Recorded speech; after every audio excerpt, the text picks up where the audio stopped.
Welcome to the Missouri Valley Conference Game of the Week preview show presented by Mercy, the official orthopedics and sports medicine provider of the Missouri Valley Conference. With Coach Brian Wardle, I'm Harry Schroeder. Wednesday night, 8 o'clock at your Gray Media Station on Matrix Midwest here in St. Louis. The Bradley Braves will be taking on the Belmont Bruins. And Brian, we appreciate you spending time with us today. It's the beginning of February, and we hear this phrase like senior urgency. When does that start to maybe set in on some of your seniors or seniors in general? Well, I think hopefully it's setting in on us today because we haven't played real well at all the last couple games. And, um, you talk to them, you got what, 25 practices left, maybe, you know. So I said after the game last night, we did not play well. And Northern Iowa did played well, and we're taking teams' best shots, and teams are playing really well against us, and we're struggling to match that intensity and that physicality that teams are playing with us right now. And we got to get back to playing the way we play, and that's moving the ball, playing for each other on offense, protecting each other on defense, and being committed to the details in execution. And we're struggling with that right now. And then we got some guys just struggling shooting the ball and, in a little bit of a slump right now. So we have to help them get out of that as coaches, and they got to help themselves get out of it as players too. So hopefully that urgency kicks in now. I always say 95% of teams go through a slump at some point in the season and go through some struggles. This is our first time really all year where we've put back-to-back bad performances together, and we got to respond out of this now. And so I think that's the message you go into with your team is go back to the fundamentals, commit back to the details, remember what helped you win, remember how we played when we were playing our best, and try to get back and simulate that. Duke has been hot and he's been cold. Obviously, yesterday he was pretty cold. So on two things together. Yesterday he was pretty cold, and I don't know if that's a confidence thing or, like you mentioned, getting back to fundamentals. But then I thought your young guards really showed off yesterday. I mean, played really well later in the game, but throughout the game, I thought Birch and Johnson both showed out well. Yeah, they're two physical downhill guys, and that's what we needed in that game. A lot of teams are extremely physical with us. That's the MO. Let's be real physical. Let's switch 1 through 4, 1 through 5, and get after them. And take away their passing, take away their threes. And we have struggled with that. But Kwani and Birch can get to the rim and finish. They're good one-on-one players. And that's what teams are trying to do to us, is make us a one-on-one team offensively. So we got to get back to the ball movement. We got to get back to the bodies moving. We got to get back to trusting each other in what we do, and not try to play one-on-one and get caught up into that type of game. And so with Duke, we got to do better jobs, coach. We got to continue to run sets for them, try to create some separation, try to get them better matchups. And then, like I say, it's as a team, as a family, you got to look in the mirror. I do as a coach. You got to look in the mirror as a player. I've been through ruts as a player. I've helped players get out of them. This is normal. Everybody goes through it. But you got to get back in the gym. You got to show up. You got to show up. And that's the hard part. You got to show up when things are tough. You got to get back in the gym. You got to keep working. Got to watch the extra film. And you got to trust yourself and trust your teammates. And I think, Duke's that type of player, and we'll get them back rolling. You guys lost on the road yesterday, but road teams in the Valley have been spectacular. You guys have been spectacular on the road. What's the key to winning in that hostile environment? Well, you want fast starts to each half. I think that's big confidence right out of the get-go. And so we've been able to do that in most of our road games. Yesterday, our second half start was poor. Our intensity wasn't there. The energy level that we had in the first half, honestly, defensively was fine. It was our offense that killed us, and our turnovers killed us. So, you got to have good starts on both ends of the ball each half. I think that's big, to start the half strong and confident, so that the guys coming off the bench feel confident and they got rhythm. And then you just kind of us against the world mentality. I mean, when you're on the road, there's less distraction sometimes. There's just a focus of that group in that locker room against that team and the crowd. And sometimes that can, really focus your team and get them excited and have more energy in a way. And so we've tried to utilize that throughout the year, and it's worked for us.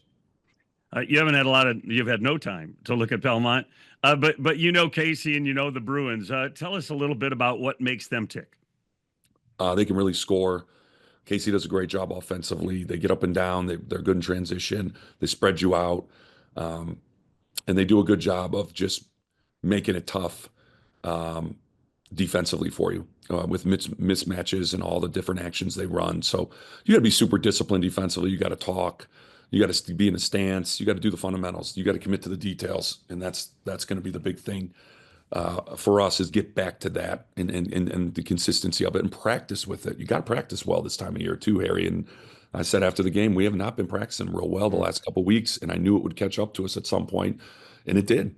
And you got to commit to the details defensively. You got to be real disciplined, and offensively, you got to move the ball. You got to take care of the ball and be aggressive against them and try to put it right back on them in a way as they want to go on you offensively. You got to try to go right back at them and make it tough for them defensively. Your teams traditionally just get better as the season goes on, and I know that this little rut that you're in right now is a rut you're in, but that you are a big proponent of continuing to work really hard throughout the year. I mean, give your guys rest when they need it and all that. But what's that key to that thing of you really helping your guys progress and get better by the end of the year? Well, it's working smart. It's not really working longer or, work smart, work hard and work smart and efficient. And I think we've always tried to do that as a program, especially as the years gone on. And every team's different, so you got to adapt to your team, your players, your personnel. Where are my seniors at right now? They've logged a lot of minutes. They've had long careers. You don't want to burn them out. I'm a hardworking coach. Let's watch film. Let's get in the gym. Let's film weight room. You got to be willing to adapt as a coach and adjust for your team. And I think we've done that a lot in years past, and we got to continue to do that for this year's team and put our guys in position to be successful and feel fresh mentally and physically to go out there and play really, really hard with great effort. And that's what we got to get back to. And my staff and I are always looking for solutions. This past week has been the Coaches versus Cancer activities. Talk a little bit about that, why that's important for basketball teams to do it, men's basketball teams to be engaged in that. Well, cancer research is a big thing for my wife and I. That's one of our big charities we give to because my wife, Leisha, has both her parents passed from cancer within a year and a half of each other. Her aunts, her sister's battling it right now. Cancer has not affected my family personally a lot, but obviously all my in-laws and my loved ones there. And so I think cancer affects everyone. We know that, Harry. Every family has dealt with it. But the one thing I know over my years of being in coaching and going through it with family is that we can keep people going.